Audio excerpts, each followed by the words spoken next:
Still shooting. Like I'm fine.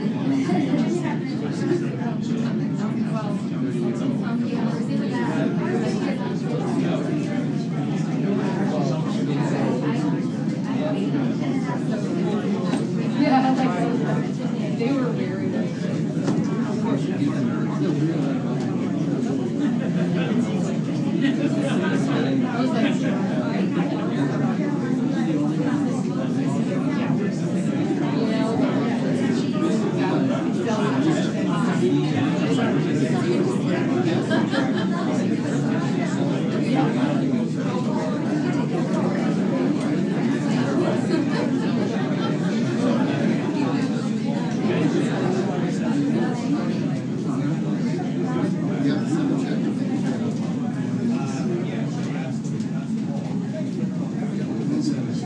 Good afternoon.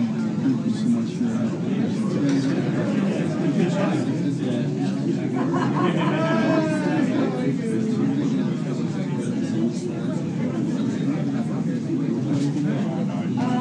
only if I can. I'm okay. But I think one word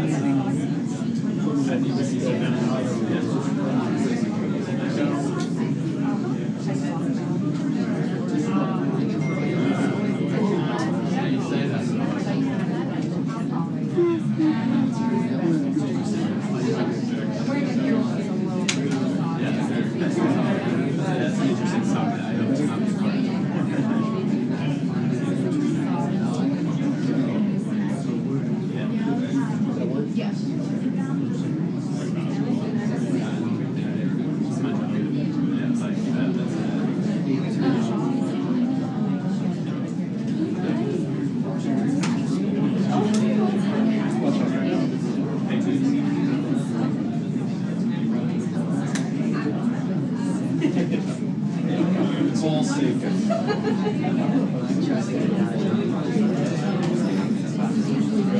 I'm missing it. There's been so many things.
Министр обороны Корейской Народно-Демократической Республики, генерал армии Ногван Чхоль.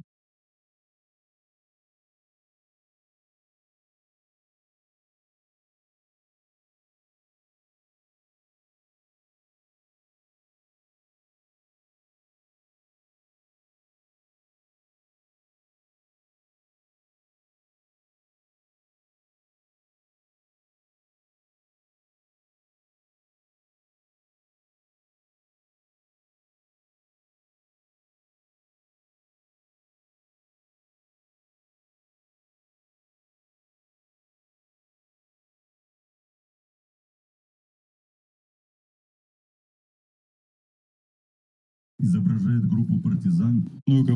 Министр обороны Корейской Народно-Демократической Республики, генерал армии обороны Корейской Народно-Демократической Республики,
insurance could be $1,000 more a month. Health insurance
Packed house here today, and I have a very special guest with us, the Vice President of the United States.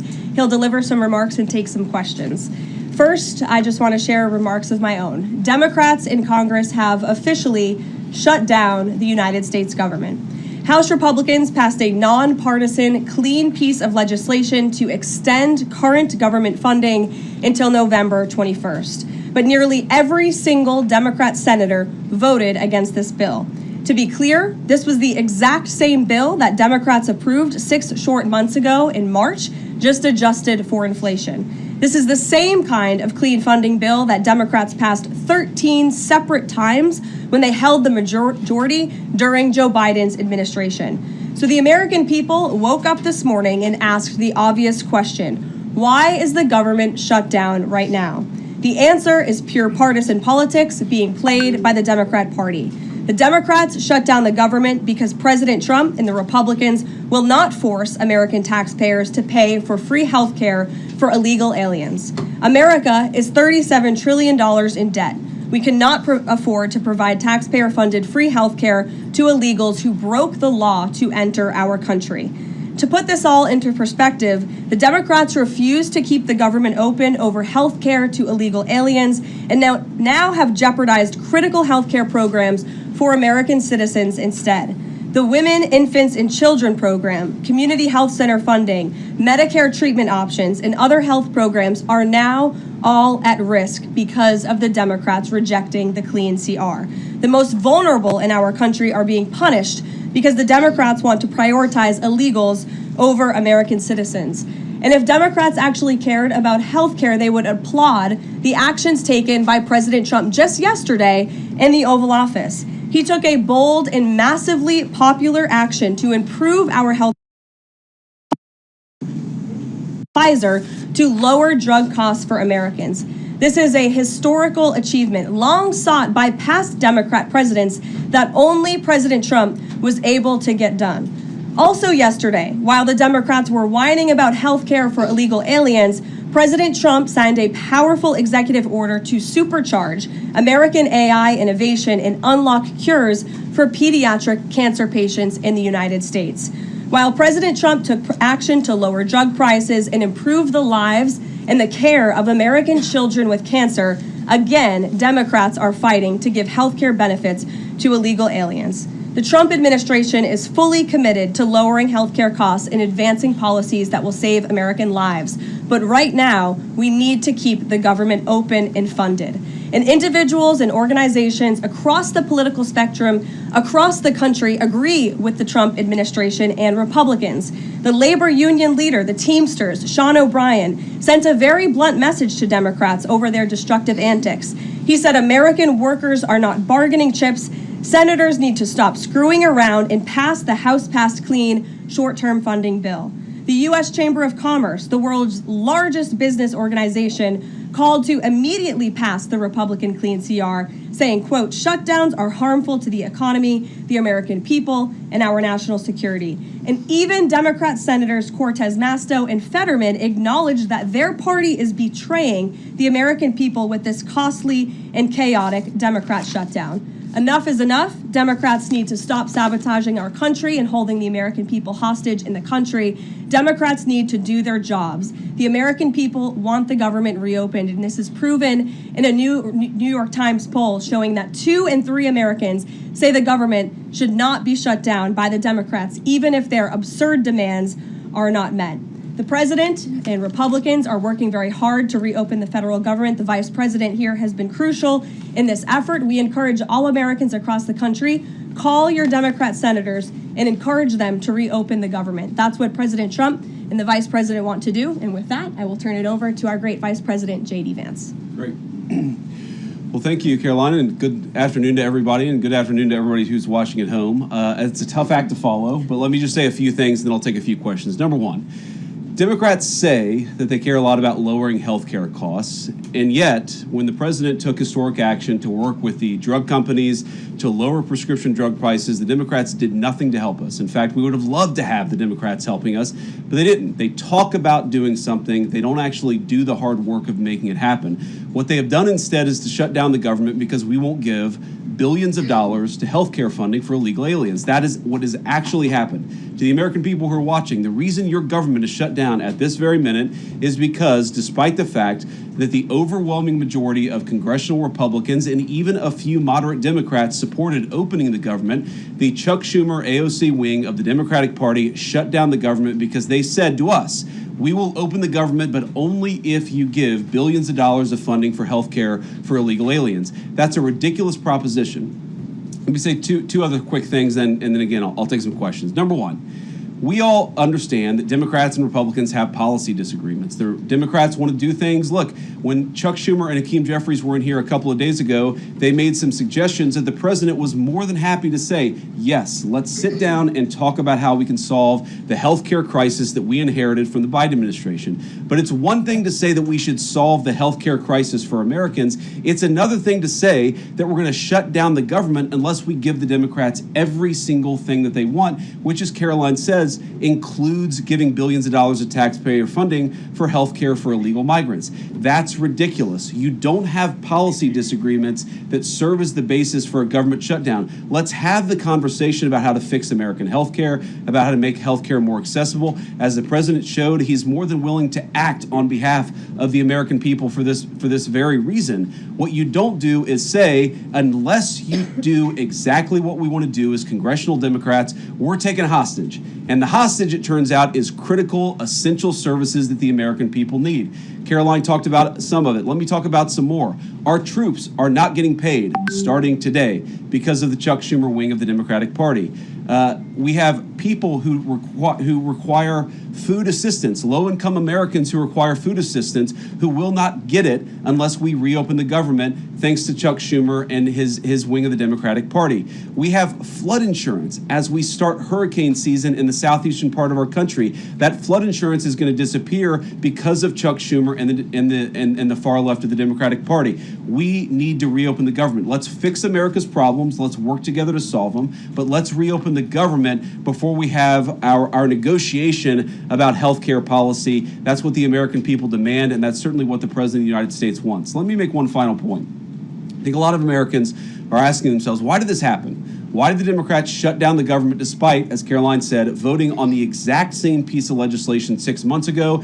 And there are a lot of different spins that we can put on it, a lot of different answers that we could give, all of them true. One answer I already gave is that they want to give health care benefits to illegal aliens. That is true. They gave us legislative text that would have undone us cutting off health care benefits for illegal aliens. That's one of the things that they asked for. But the reality here, and let's be honest about the politics, is that Chuck Schumer is terrified she's going to get a primary challenge from Alexandria Ocasio-Cortez. The reason why the American people's government is shut down is because Chuck Schumer is listening to the far left radicals in his own party because he's terrified of a primary challenge. So I'd invite Chuck Schumer to join the moderate Democrats and 52 Senate Republicans, do the right thing, open up the people's government, and then let's fix health care policy for the American people. Questions? Mr. Vice President. That's a lot. Matt Boyle. Okay. Mr. Vice President, there's two key Democrat lies I would like to get your take on and see if you can address. The first is that you're seeing a number of top Democrat leaders, from Kamala Harris to Chuck Schumer to Hakeem Jeffries, claim that it is a Republican shutdown caused by Trump. The second is that they're out there now claiming that they don't want to give health care to illegal aliens. Can you address both of those lies from the Democrat Party? Yeah, so on the point that it's a Republican shutdown, look, it's obviously a Democratic shutdown. Just look at the vote totals in the House, look at the vote totals in the Senate, and look at the President of the United States' own action and conduct throughout this crisis. Nearly every single House Republican voted to open the government, Matt. Nearly every single Senate Republican voted to open the government last night. And even to their credit, a few moderate Democrats voted to open the government. That's not a Republican shutdown when nearly every single Senate Democrat votes to shut it down and every Republican voted to open it up. It's just obviously not true. Now, you can disagree about a number of things, but you can't disagree about the obvious fact that Republicans voted to open the government. The president stands ready to signed that opening of the government. We just need a few more Democrats to join us in that effort to open the government. Your final question about illegal alien benefits. Look, the text is very clear, and I even saw, I think it was George Stephanopoulos in an interview with Mike Johnson, did a fact check that was totally rooted in baseless claims. It was basically Democrat propaganda. If you look at the legislative text that they gave us, they tried to turn on two separate provisions that would give health care benefits to illegal aliens. Number one, if you're an American citizen, you've been to a hospital in the last few years, you probably noticed that wait times are especially large, and very often somebody who's there in the emergency room waiting is an illegal alien, very often a person who can't even speak English. Why do those people get health care benefits at hospitals paid for by American citizens? The answer is a decision made by the Biden administration that the Trump administration, working with congressional Republicans, undid. We turned off that money spigot to health care funding for illegal aliens. The Democrats, in their legislative text, want to turn it back on. That's one thing. The second thing, Matt, is we all know that there are various ways in which the Biden administration waved away illegal immigration status. They gave parolees, they gave asylum claims to people who weren't really claiming asylum. And when they waved the magic wand of amnesty, giving millions of people legal status, even though they were in the country illegally, they also gave those people access to health care benefits. So what the Democrats are engaging in is a sleight of hand. They're saying, no. Those weren't illegal aliens who were getting health care benefits, even though everybody, knows they were in the country illegally. It's a lie told by the Democrats that they're not trying to give health care benefits to illegal aliens. It's a lie that is obviously untrue if you just look at the text that they gave us, and all you have to do is understand that this is about who benefits. We think the American people's government ought to benefit American citizens. The Democrats are willing to shut it down to benefit illegal aliens. The contrast couldn't be more clear. Peter. Thank you, Vice President Vance. The big holdup is, of course, that you guys say illegal immigrants are getting taxpayer-funded health care. Democrats say you're lying. That makes it feel like it could be a really long shutdown. Is this going to be a long shutdown? I don't know. I can't predict what congressional Democrats are going to do, Peter, but I actually don't think it's going to be that long of a shutdown. This is a pure guess from the Vice President of the United States, because I think you already saw some evidence that moderate Democrats are cracking a little bit. They understand the fundamental illogic of this. Look, for years, every single one of us, we can remember Barack Obama on the White House lawn. We can remember Chuck Schumer. We can remember, Nancy Pelosi. For years, in Chuck Schumer's case, for literally decades, we've heard them say, you don't shut the government down over a policy disagreement. Okay, Republicans think this thing about health care, that thing about health care. Democrats think this thing about immigration. Republicans disagree. Whatever those disagreements are, you don't shut down the government over it. For the first time since the Democrats have been in politics, they're now saying that unless we get every policy item that we demand, we're going to shut down the people's government. They're trying to take a hostage, and we're not going to let them. And the administration announced today that $18 billion bound for New York transportation projects is going to be frozen so it can't go to DEI programs there. But the timing of this, does announcing that today mean that you guys are going to squeeze Chuck Schumer's home state until he blinks? Look, I haven't talked to Russ about this morning, but look, I'm sure that Russ is heartbroken about the fact that he is unable to give certain things to certain constituencies. We want to do everything that we can to help the American people, but when the Democrats shut down the government, we have to actually do a little triage to make sure the most critical and most essential services are provided. The government does a lot of things. Of course, Republicans think that the federal government probably does too much, but there are a lot of critical things the federal government does that absolutely all of us would agree need to do. Our troops need to get paid. Our air traffic controllers need to make sure that people are flying safely and on time. That are provided by the federal government. There are critical things that need to be saved. We're going to do everything that we can over the coming weeks, if the shutdown lasts that long, to ensure that people get the essential services that they need, despite the fact that Chuck Schumer has shut down the federal government. It's not going to be perfect because we are in a government shutdown. We are going to have to lay some people off if the shutdown continues. We don't like that. We don't necessarily want to do it, but we're going to do what we have to keep the American people's essential services continuing to run. Thank you. Yeah. Thank you, Mr. Vice President, and thank you for being here. Yesterday, President Trump said, as a result of the shutdown, we'll be laying off a lot of people that are going to be very affected, and the Democrats, they are going to be Democrats. Has the administration asked agencies to target federal workers who they believe to be Democrats in these reductions of forces? We're not targeting federal agencies based on politics. We're targeting the people's government so that as much as possible of the essential services can continue to function. That is the question the president has asked the entire government, is fundamentally, okay, we're in a shutdown. That causes some problems. The troops aren't getting paid. There's nothing that we can do about that while the government is shut down. But there are essential services that we want to make sure as much as possible they still continue to function.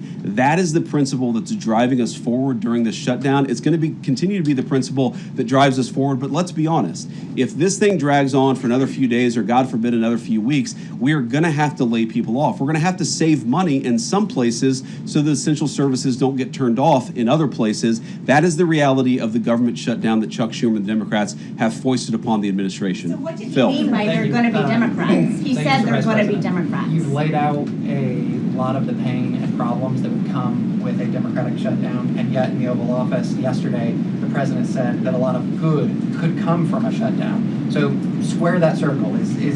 Which is it, a Democratic-caused crisis or a Republican opportunity for reform? Well, I think all the president is saying, Phil, is that he wants to make sure the American people's government functions as well as it can, despite the fact that we're in a shutdown. We're going to have to make things work.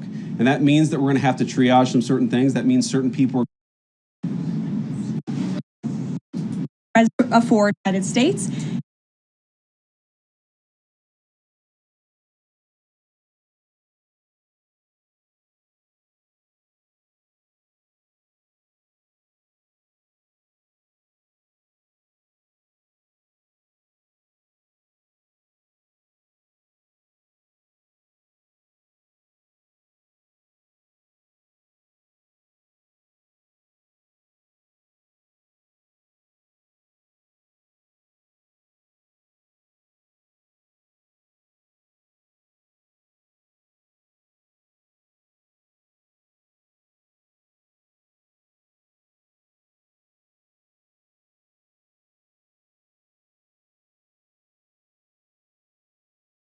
willing to have a conversation about how to ensure that Americans continue to have access to health care. And frankly, they should have access to better health care at a lower cost. We inherited a mess of a health care system from the Biden administration. It's why the president has worked so hard on the most favored nation status for prescription drugs. It's why we care so much about lowering the cost of prescriptions and why we're doing everything else. We're willing to have that conversation, but I think it's important to bracket the health care policy conversation because it's separate from the government shutdown. We think that we can open the government and then have the conversation about what best healthcare policy to fit the needs of the American people. That's all we're trying to do. That's all we're trying to accomplish. We've got to reopen the government first. Now, Karoline, I don't know how you do this, how you actually choose people, because I don't know 90% of the names in here. Is it just who's the best dressed? Okay, I really like your shirt. Go ahead.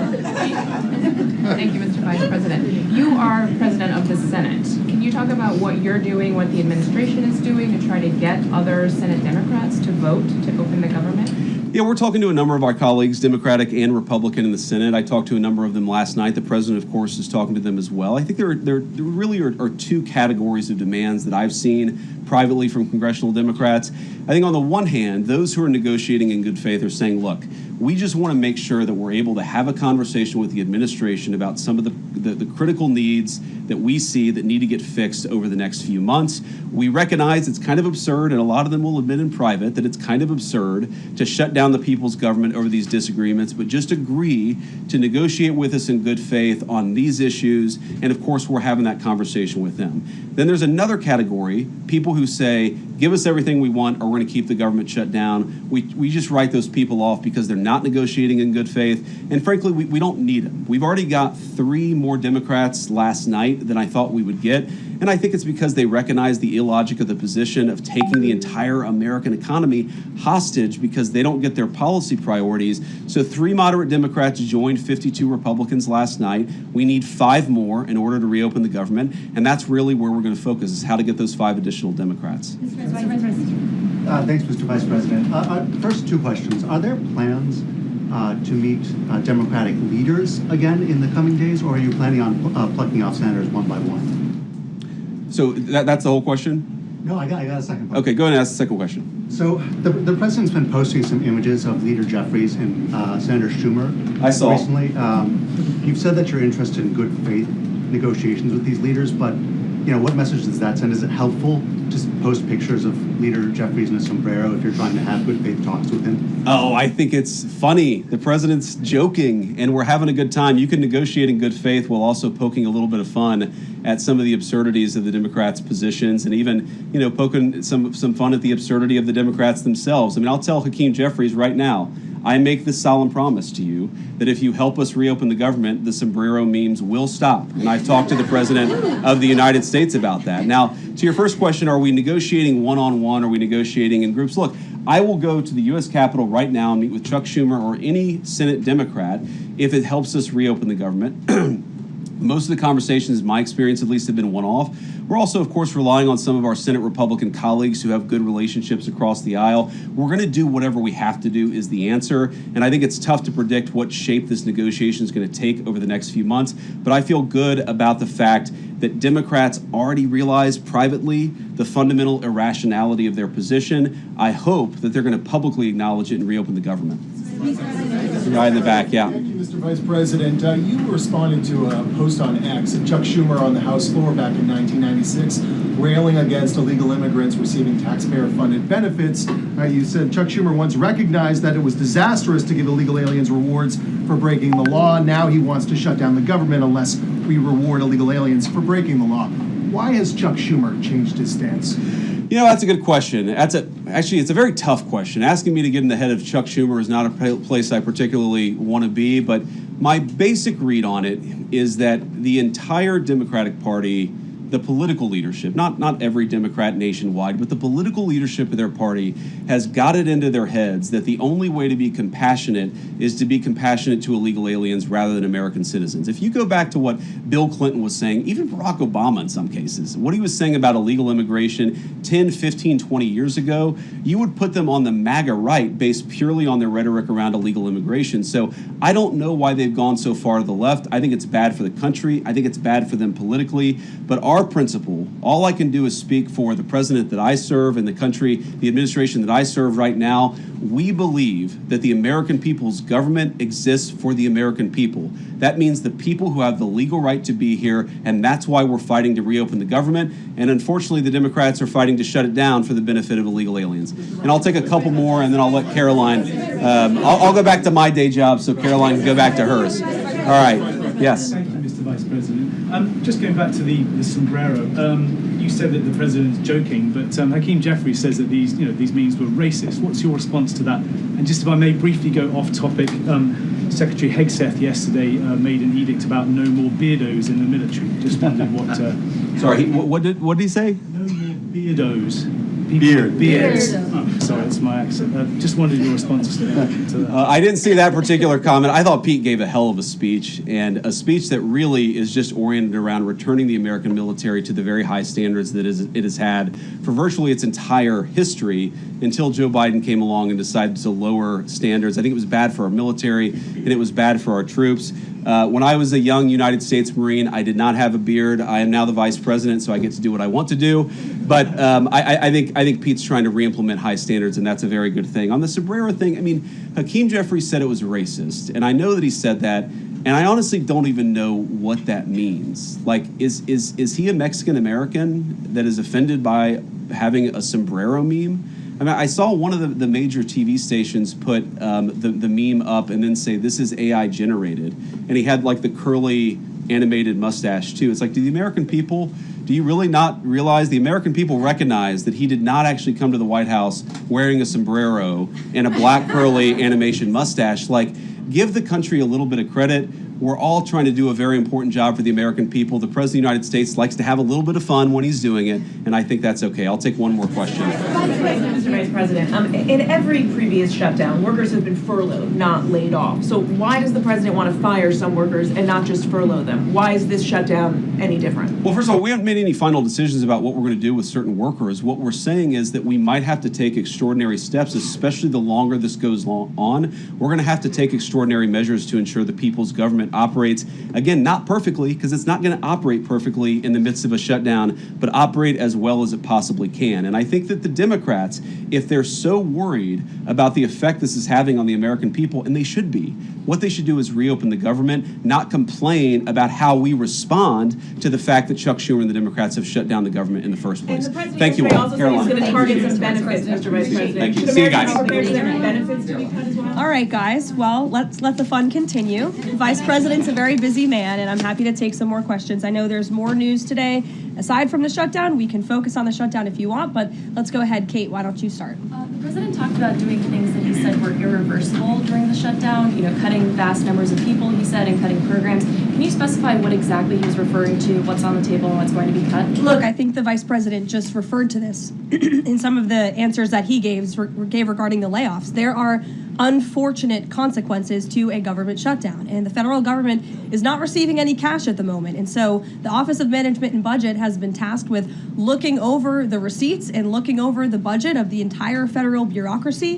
And as the Vice President said, determining what needs to continue to go out the door and what can we continue to keep running and what unfortunately is going to have to come to an end. So those decisions are being made, and unfortunately layoffs are very likely, as the Vice President just said, going to be a part of that. And has the White House had any direct response from Hamas from the peace proposal that was laid out? The president said he would give 3 or 4 days, but is there a hard deadline now, or what are the next steps here? I will reiterate what the President of the United States said, 3 or 4 days, and I can tell you that there are some very sensitive discussions that are taking place, but I certainly don't want to get ahead of any announcement at this podium. I'm going to let Special Envoy Witkoff and the President of the United States handle that. Thank you, Caroline. 2 questions. First of all, following up on that, the president said yesterday, I believe, within 3 or 4 days he wanted to hear an answer from Hamas. Is he still sticking by that timeline? Yes, as I just confirmed. And then second question is a comment that's gotten a lot of global attention. Senator Dick Durbin, he was set to receive a Lifetime Achievement Award from the Catholic Church. He's since declined accepting it because there has been some controversy. Pope Leo commented on this, and he said, as someone who says I'm against abortion, but I'm in agreement with the inhumane treatment of immigrants in the United States, I don't know if that's pro-life. You've been very open about your Catholic faith. How do you respond to that? I would reject there is inhumane treatment of illegal immigrants in the United States under this administration. There was, however, significant inhumane treatment of illegal immigrants in the previous administration as they were being trafficked and raped and beaten, and in many cases killed over our United States southern border. You also look at the inhumane treatment at the hands of some of these illegal immigrants that took place under the previous administration as well. Laken Riley comes to mind, a beautiful American citizen who was killed at the hands of an illegal immigrant. So this administration is trying to enforce our nation's laws in the most humane way possible, and we're upholding the law, and we're doing that on behalf of the people of our country who live here. Thanks a lot, Caroline. What is the level of concern that the administration has regarding a protracted government shutdown in terms of its impact on the U.S. economy and also its impact on small businesses as well? Well, look, this government shutdown is no doubt going to impact everyday Americans, and it is the fault of the Democrats that we are in this position. And I know I relayed some programs that will be impacted, the Vice President did as well, but I just want to make sure the American public understand what the Democrats have done to our government and our country. 1.3 million active duty troops will work now without pay. Critical food assistance for low-income women, infants, and children will now lapse. No new mothers or children are allowed to join this critical program because of the Democrats' decision to shut down the government. Telehealth services for seniors and in-home treatment options for Medicare patients will now come to an end. Nearly 50,000 members of the United States Coast Guard are going to have to work unpaid. Over 13,000 air traffic controllers will work without pay, as well as TSA agents, which will very likely create flight disruptions. And pay will now stop for over 150,000 federal law enforcement officers. These are not just numbers and statistics. These are real Americans who have families at home.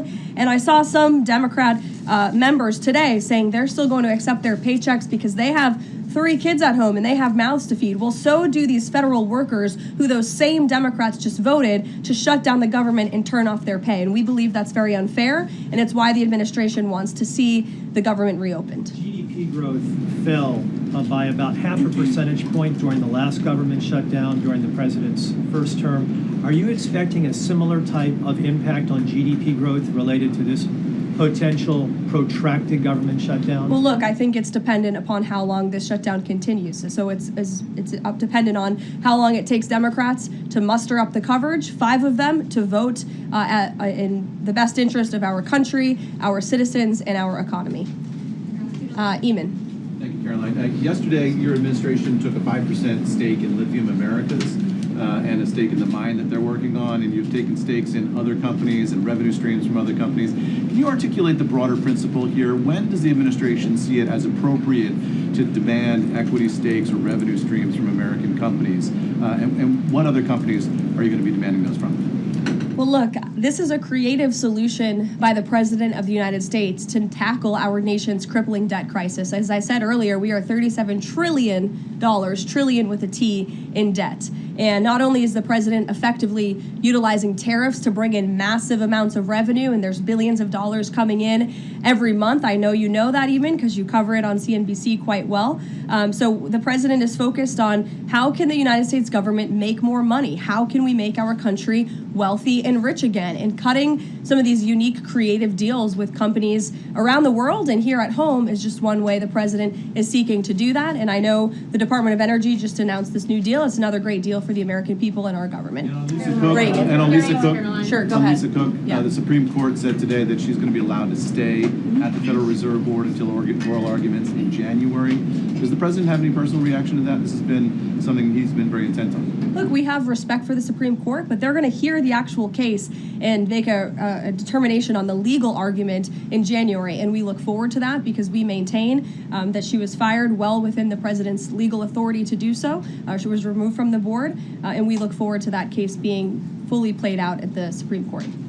Reagan. Caroline, I have one for you on EJ and Tony and one on the shutdown. Sure. CNN reported that Collins and Murkowski declined to meet with EJ and Tony, raising concerns that his nomination was in trouble. I'm wondering what message Collins and Murkowski are sending to the White House by not meeting with one of the president's nominees. Well, look, EJ Antony remains a great ally of the president and our team. It became clear, unfortunately, that he was not going to have the votes, and so we will be announcing a replacement nominee very soon. And on the shutdown, I'm just wondering how soon you could see cuts to the federal workplace, and if there's a specific agency that will experience the most cuts or be focused. Unfortunately, because the Democrats shut down the government, the president has directed his cabinet, and the Office of Management and Budget is working with agencies across the board to identify where cuts can be made, and we believe that layoffs are imminent. They are, unfortunately, a consequence of this government shutdown. Ed.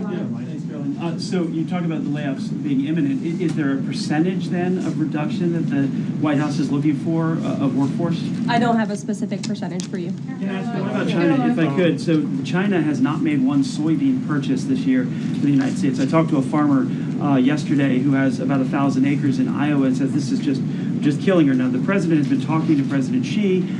Could China not buying agriculture affect a possible meeting with the president? Would he not meet with Xi because China has refused to buy soybeans from the U.S.? Look, I don't want to speak for the president and make a determination on that from this podium, but what I can tell you is that supporting America's farmers and doing what's best for them is at the top of the president's priority list, and it's at the top of the list for this administration right now. There have been several very high-level meetings on this very topic. We want to help our farmers, and we're exploring the best ways to do that, and I would anticipate there will be more to come on that very soon. Send a message to the Chinese president. Look, I just shared that message. The president wants what's best for America's farmers. Sean. Hi, Caroline. Hi. 2 things to ask you about. Sure. First thing, I want to ask about this video that the president posted the other day. It was an AI deepfake of himself talking about something called med beds. What was he trying to communicate to the public there, and why did he delete it? I think the president saw the video and posted it and then took it down. And he has the right to do that. It's his social media. He's incredibly transparent, as you all know. You hear from him directly on social media. He likes to share memes. He likes to share videos. He likes to repost things that he sees other people post on social media as well. And I think it's quite refreshing that we have a president who is so open and honest directly himself, many a times on Truth. You are hearing directly from the President of the United States. And second thing, how did the White House decide that it is appropriate for Jared Kushner to be working on matters that involve Qatar, the UAE, Saudi Arabia, 3 countries that combined have given him more than $2.5 billion for his investment firm. I think it's, frankly, despicable that you're trying to suggest that it's inappropriate for Jared Kushner, who is widely respected around the world and has great trust in relationships with these critical partners in these countries, to strike a 20-point comprehensive detailed peace plan that no other administration would ever be able to achieve. And so Jared is donating his energy and his time to our government, to the President of the United States, to secure world peace. And that is a very noble thing. And this is a peace plan that has not just been accepted by Israel, but it has been applauded by Muslim and Arab countries around the world. It has been applauded by European leaders around the world. Virtually everyone in the world is supportive of this plan that Jared Kushner offered his time to help put together alongside our special envoy Witkoff, the Vice President, the President of the United States, Secretary Rubio, and the President's entire national security team. We are very proud of that plan, and we hope Hamas will accept it because it will lead to a more peaceful and prosperous Middle East. Two questions. One, we're talking a lot about these layoffs and hypotheticals, but Speaker Johnson earlier today said that there is a proposal from the White House that House Republicans are expected to hear this.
want to test it real quick?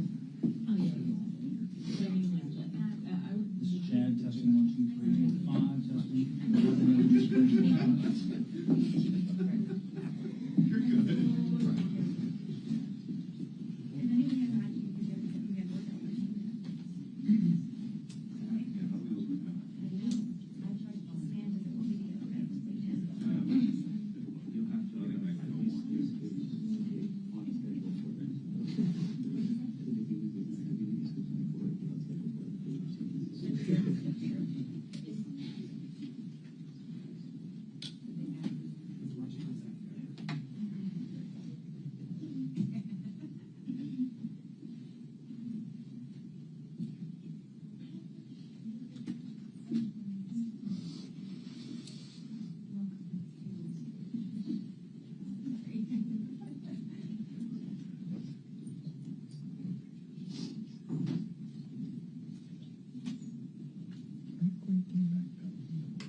Yeah, testing, 1, 2.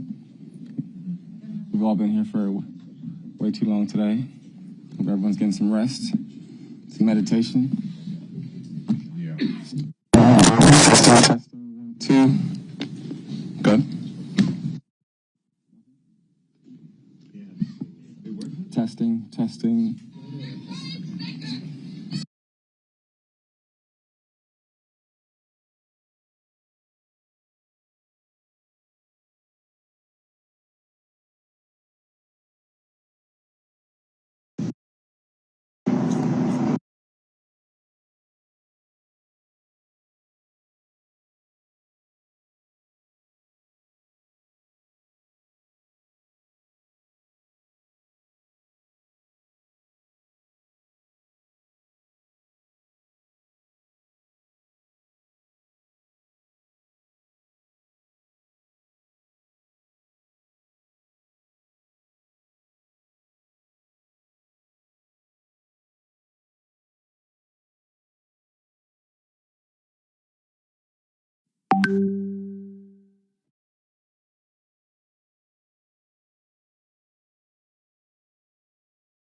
Democrats need to stop sabotaging.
Good afternoon, everyone. Packed house here today, and I have a very special guest with us, the Vice President of the United States. He'll deliver some remarks and take some questions. First, I just want to share remarks of my own. Democrats in Congress have officially shut down the United States government. House Republicans passed a non-partisan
Identifying top talent and addressing experience gaps, starts with intentionality. And I think for all organizations in this day and age, that's an imperative. And being intentional about developing the totality of workforce across those two dimensions of experience.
Name change to doubt point can be met. Right, that which